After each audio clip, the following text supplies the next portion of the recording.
one of the coolest mornings in Osu. Busy street traffic is hectic, and I am looking for an authentic African wear for an upcoming event. So even go with my guarantee. You have something like this.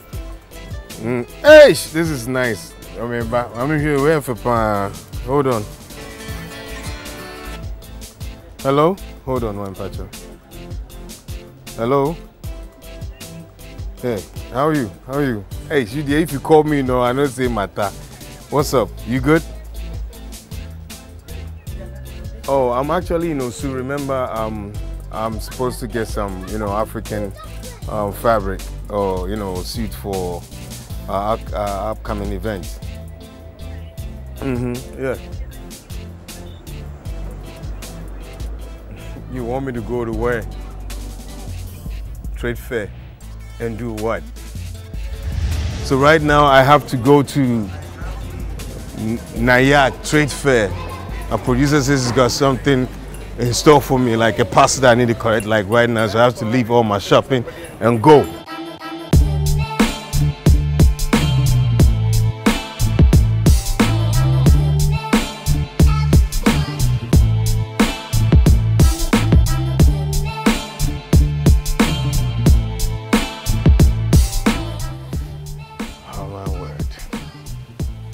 House of Nayak. That's it. Good. Thank you. I'm here to collect a parcel. Hey, squad. This place looks amazing, colorful, eh? Alex, is that mine? Alex Kwesi Crassie. Yay! Urgent meeting behind you. Wow, who gave you this? You don't want to talk about it. You are watching Written in the Stars with Alex Kwesi Crassie. Welcome back to Written in the Stars. Talk about it. Turas! Elikem! My brother from another mother.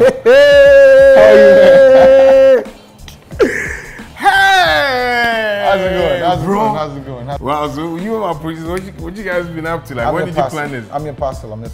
Oh boy, like, you know what? The good thing about it is, like, before I came, I used to sing this song, like way back. So I don't know whether she heard that I was singing about it and stuff like that.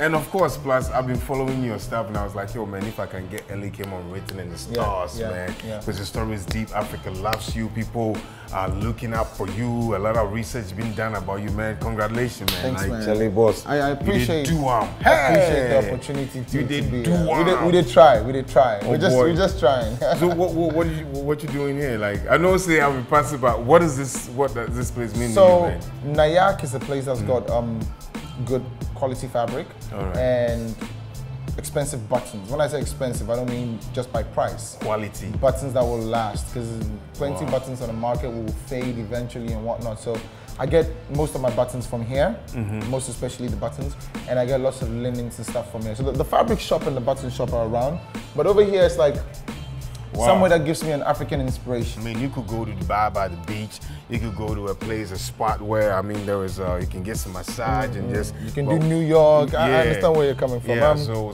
why Nayak specifically? I will concentrate on Nayak in the meantime, but Africa in general. Now, Johannesburg is one of my favorite cities. Well, apart from Accra, where I was born. Also because there's a lot of Africanism also there. Maboneng precinct in Maboneng, big shout outs, man. Beautiful place. You gotta be there, man. I went out to Maboneng on a Sunday and whoa, like from the Johannesburg we know, and the Santins and the whole packaging of the European look to the Maboneng, which has still got an European touch, but there's that street where they do the whole African. Everybody comes there to chill. And I went to Soweto. So Africa for me is somewhere I get more inspiration and somewhere I can be more original. I'm not trying to copy the Gucci's and I see with what you're wearing alone, man. The thing about being creative and being seen, like you're saying, the youth follows me a lot, even on social media, because I do things that are outside the box. I do things that are different, and you can only be different originally where you're from. So you can only be different originally where you're from. That is deep, bro. You know, I mean, so, you know what? You gotta. I mean, I'm excited. So you gotta give me my take a seat. Yeah, you know what it is. Right here. Right here on the table of ties. So here we are, table of ties. Yes, sir. Yeah, so Elikem on Written in the Stars. I got to applaud my producer, man, and the way you guys really put this together, man. And I'm honored, as I said to you earlier on. You know what? I've watched you from afar, you know, and I've seen you in so many different dimensions with life. You're tough, yet at the same time, you're very soft. Not because not because you personally, maybe we know each other, right. I know your brother or something like that, so maybe you'll come up to me like, oh, okay, cool. But I don't know, your relationship with everybody, I mean, let's say the guy, the cleaner, you know, the guy that sells cocoa, what is it like? I'm a people's person. I love everybody. I don't discriminate. And that's because I've seen life from both angles, okay? I had it good till a certain point, then I had it bad, then I had it good again. So there was an opportunity to experience every sort of or kind of lifestyle or class of living, if I should put it that way. At an early age, I lost my dad, somewhere 12, wow. 13. Thereabout, and then hardship almost started. I moved to my mom's to continue school, and then my mom also got herself messed up in like a whole lot of drama with a new husband, and then he also left. So that was when, you know, the trotro began, you know, then I went into the Zongo lifestyle a little bit. Zongo is the Muslim community, and that means you went deep. You were swimming deep. Yeah, I'm talking about the nimas and that's where the hardness comes from. So my toughness and my relation to people and knowing things and knowing everywhere started from secondary school, like senior high school, where I go into Nima with the Nima boys, you know, after we close school, and I get myself into trouble, and those are the people who have your back, you know, all day, every day. Those are the people who say, you know, F whatever it is, I'm with you till the end of it. Oh, you have a lot of scars on your skin. Yeah. Is it scars from your childhood? No, these are scars from almost everything. So these are actually motorbike scars. Oh. You know, some of them are scars because I put my hand in places I'm not supposed to. So there's a story I read somewhere that made me appreciate my scars even more. You know, a daughter said to her father, what kind of man should I marry? And the man replied and said, you need to marry a man with scars.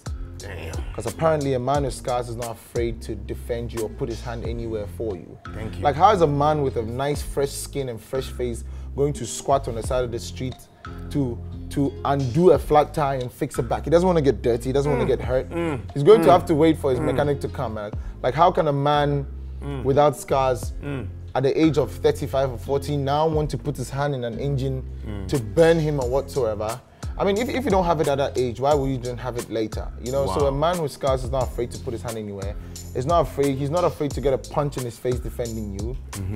But a man without scars is afraid to get even a scratch on his body. So when there's a fight, he'll either run and leave you, or maybe if you're lucky, run with you. You are watching Written in the Stars.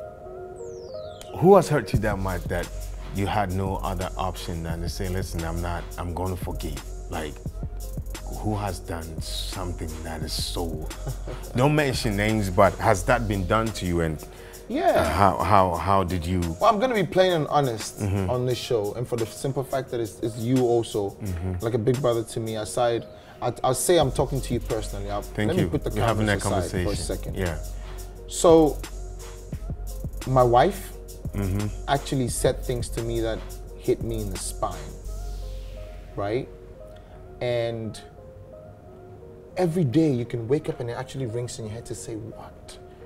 Like, am I really this? Or is it really that? Or is that really for real? Like, it goes in so deep. It cuts. You feel like less of a man. More or less, more than less. Wow. You know, but at the end of the day, I chose to forgive because she's the mother of my only son. And, you know, to err is human and to forgive is divine is what they say. She probably didn't mean it, or she did. She's apologized. But there's just some things about a man, or some things you say to a man that just knocks his ego and knocks it off. But so it's gone now, it's forgiven. But to say in the least that was what, or the most, that was what hit me to the core. It's some things my wife said to me. Let me ask you this. At what point in your life do you feel like you want to commit suicide? You want to let it go? Like, wow, that's a deep breath you just took. Yeah, I'm actually thinking, well, deep. Do you want to go there?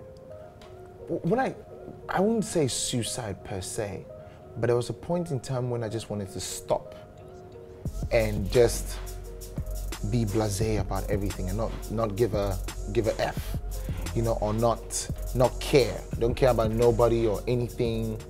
Just, even if I could take my clothes off and walk on the streets and act mad, I just didn't want to care anymore about nobody or myself. What would make a man get to that point where he doesn't give a damn? Well, like, it must have been at the point maybe between secondary school and right before I went to uni. You know, looking at my mom's situation, can she be able to afford the university? So I made good grades, so I got an entrance to uni. But are we going to be able to afford and maintain? And you know, the reason why I appreciate my mom today is because she did whatever it took. She didn't see me through entirely. There was a point where I stood on myself and said to myself, no, you have to make this work for yourself. You need to get up and wake up. You're becoming a man. You can't depend on nobody anymore. I took the burden off of her. Thank you. Thank you. Thanks. Yeah. So my third year, I deferred a year because there was no money to continue school. I came back to finish the fourth year. So between the third and fourth year, that's where my passion for fashion arose. Wow. And that's when everything began. What is your secret weapon of survival? What is it? Is it faith, prayer? Is it forgiveness? Is it hard work? What is it? Hard work, hey, more than everything. Like that is your secret weapon of survival? Yeah, like I'm saying, you know, it's good to be prayerful and religious, and I listen to Bishop Tudor Bismarck a lot. He's a bishop from Harare in Zimbabwe, and I listened to his Think series. A client of mine called Obed, he's also in Harare, he bought me that tape, and amazing teachings. He says in that series that before you do anything, think hard and think long. So that's what I do now. Like before I even act, I go to bed thinking hard and thinking long. It takes me such a long effing time to sleep. When you and my producer were putting together stuff and all of that, were you thinking hard and deep? Well, no, not necessarily. I mean, some things are just easy. Some things you've done before, so it's like experience. Let's get it again. All right. And some things you need to think hard and think long. So nothing bashes me. Like my wife's situation like this, I thought hard, I thought long. I moved to Zim 2-3 months. It wasn't gonna work because of the situation with her and the way it was, everything was being dealt with. I thought hard, I thought long. Even before I moved there, I thought about it. I sold everything. I sold my cars, I let my business in someone's hands I wasn't supposed to leave it with. I was like, wow. I'm just gonna do my wife and my family. But I got there and it wasn't gonna work, so I came back. And you can blame a man however way you want to, or you can, but when a man takes a step or makes a move to want to be with his family and he returns, then there's a bigger problem. When a man takes steps and wants to make a move or be with his family and he returns, there is a big problem. Yes, Elikem must have been a big problem. On Written in the Stars. You're going to take me around, yes, and sir. then we can continue this in-depth conversation. Right. I'm loving your aura and I'm learning so much. Right. You are watching Written in the Stars with Alex Kwesi Crassie.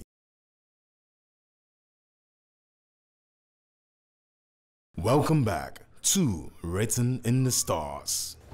So, you've cried from a broken heart of a woman. From a woman, yeah. A woman. Guys, have you ever seen a man's heart broken?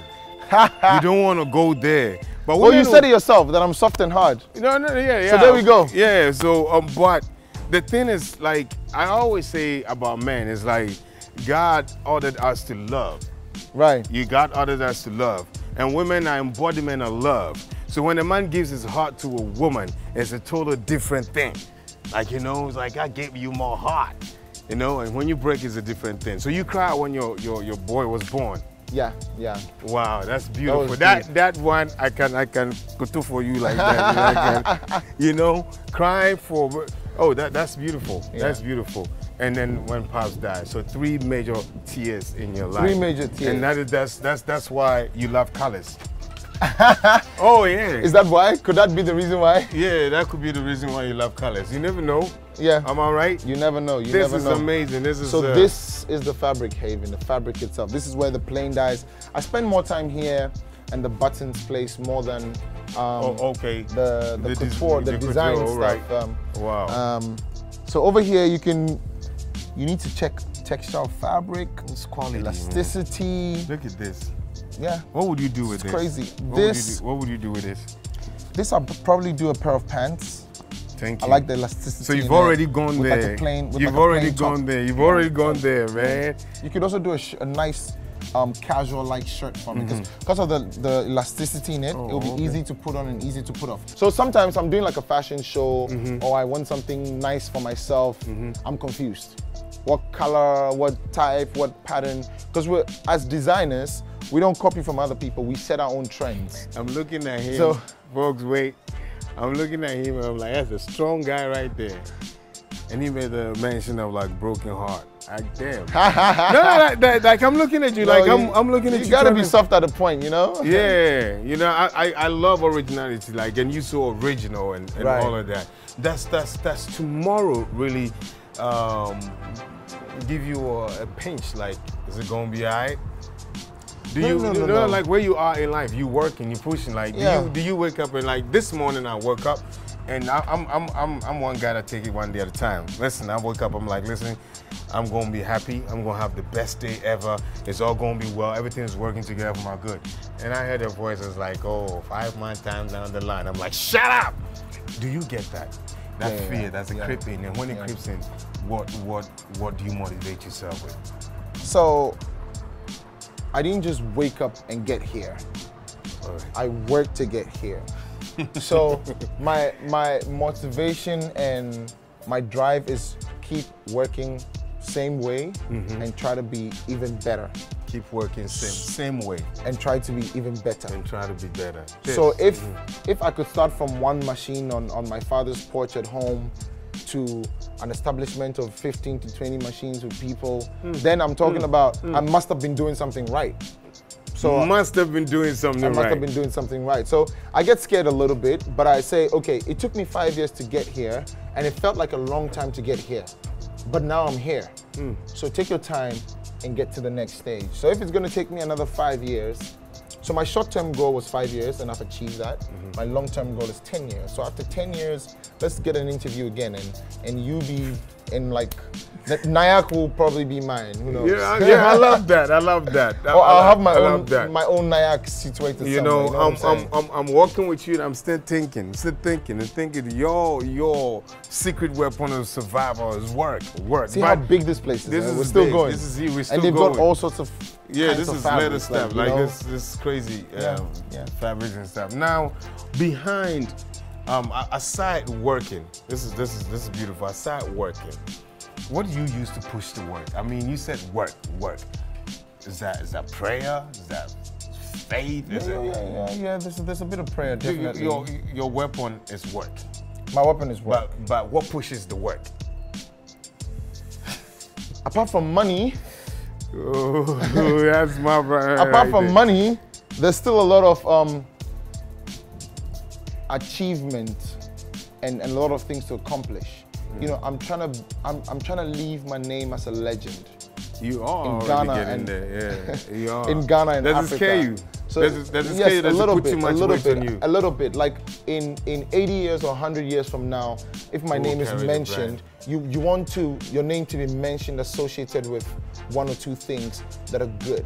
Thank you. You know, that are impactful. Thank you. So it scares me a little bit to say, you know, what's your steps? Because you're trying to make a mark. So let be remembered for something good and positive. Wow. So there's a little bit of scare in it, but apart from money, the drive is to be remembered and known for changing the industry and hold on. Solid. Apart from money, the drive is to be remembered and known for changing history. I think we're in the same part, man.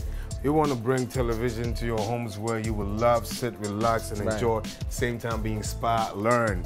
You get what I mean? And that is what I've learned a lot from this man. Oh my word. Yeah, this is the, oh no, like as you said, like I'm like a bigger brother to you. Yeah, you are. I mean, definitely. Like y'all know the dude, man. Like people don't know I'm deep like that, but it's just to see your work and your zeal. Right. It's just beautiful. Like I watch it from like a halfway and I swear, ding. Thanks. You know. we try. Yeah. Charlie, I don't know what's up. I've got something for you. Are you for real? Before we finish the interview. Oh my word, man. For real? Damn. And it's a jacket made from a mama fabric. Wow, a special one for me. So this is the real parcel, not you, right? No, that's the actual parcel. Oh, wow. This is really going to help me for my show, man. I'm just going to put it on Kiki. Charlie. Wow, man. Big shout out to my sweet producer. Nobody knows, I mean, she's like, yo, man, Elikem, how long have you planning this, man? Like, for real? No, not for so long. You know, she called and she said to us, I was like, hey, let's get it going. For real? Damn, man. Let me do something. See? So if you need to go Afrique, you go Nayak. Nayak, right? There. Damn. Oh, my word, man. Fresh boy chupa chops. Y'all know what it is, man. It's okay, man. God richly bless you, boss. Bless you too. This is what we part ways, man. So I'll catch up with you. I have to go assess your secret weapon of survival. Do your thing. I'm going to do it. It's about work, boss. Bless you. Yes, boss. Shira. Have a good one. Thanks for coming, man. Strong. You be the boss. Bless. You are watching Written in the Stars.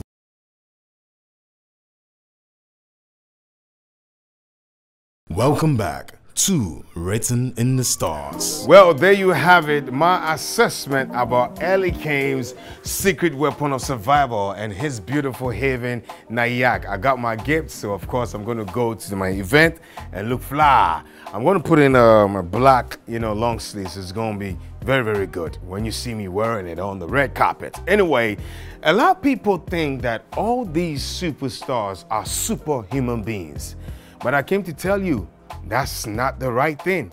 It's actually wrong for you to think that. Most importantly, these people go through pain. They cry. Yes, they fear. They feel. Sometimes they have nowhere to turn or who to talk to give them that push to proceed and, get work done. It's a lot of pain that goes on with these superstars. Elikem talks about his secret weapon of survival as being work. A lot of people die very young, a lot old, but yet still many cry in the deepest part of their hearts, knowing that they've not fulfilled their calling on earth. I just want to tell everyone that is watching right now, find your calling, and each day that passes by, make sure you take one step in making it happen. Talent is given. But for many that were given, everybody will be asked the question one day, what did you do with your talent? Did you bless other people with your talent? Did you nurse it? Did you grow it? Or did you sleep on your talent? Damn, I don't want to sleep on my talent, and so do you. Every African child that is watching right about now, it is time to wake up, work, change your environment, your society, change your country, and at the end of the day, change your mindset and your perception about life itself. Life is not for the lazy ones. It's for those who wake up and put in work and change the environment for good. God richly bless you. Alex Kwesi Crassie, right here on Written in the Stars. See you next time.